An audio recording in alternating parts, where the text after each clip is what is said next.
Hey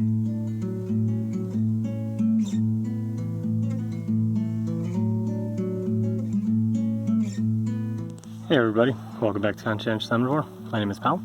Today I'm going to do a very quick video for you guys, kind of reiterating a point that I have made in previous videos a long time ago, but I haven't really talked about it much lately.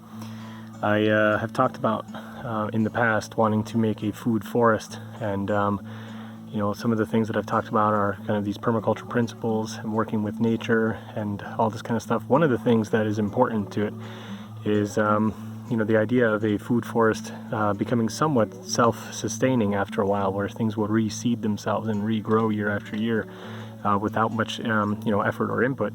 And I am seeing this bear out here in front of me in real life. It's really awesome. So these little tomatoes here that you see, these are all self-seeded. These are just from little tomatoes that got dropped off here, or you know, some of the bugs got them, we just left them. Some of them we just probably missed, and they rotted on the ground. And there are tons and tons of tomatoes now growing out. These are actually self-seeded as well, and you can see they're doing quite well. They're in really, you know, pretty nice shape. So that's self-seeded as well. Some kind of tomato, it might be a pepper, I'm not sure. I think it's a tomato, but with a potato type leaf. So it's one of those types. So it's really cool. I'm very excited. There's like so many things coming back, and I also have like oodles and oodles of marigolds growing all over the place. You can see one right there in front of the rhubarb, a little guy, but there's like a bunch of them over there between the sage and the rhubarb there. There's a whole mess of tomatoes that are self-seeded over there.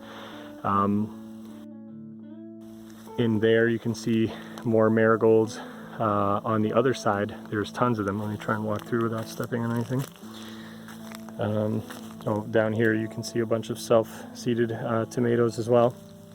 More in here, and more marigolds. These are marigolds actually. And here we have more marigolds between the strawberry here, the wild strawberry, and the tomatoes.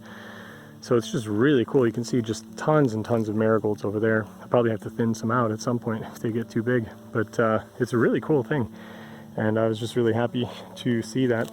The sage plants are doing really wonderfully now too. These are starting to flower. The other two in there have already flowered. I'll hopefully collect some seeds from those later. And yeah, I gotta come in and harvest some of this sage and dry it out.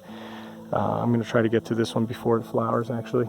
I've been told that is when it's most potent, but we will see. So yeah, that's it for today.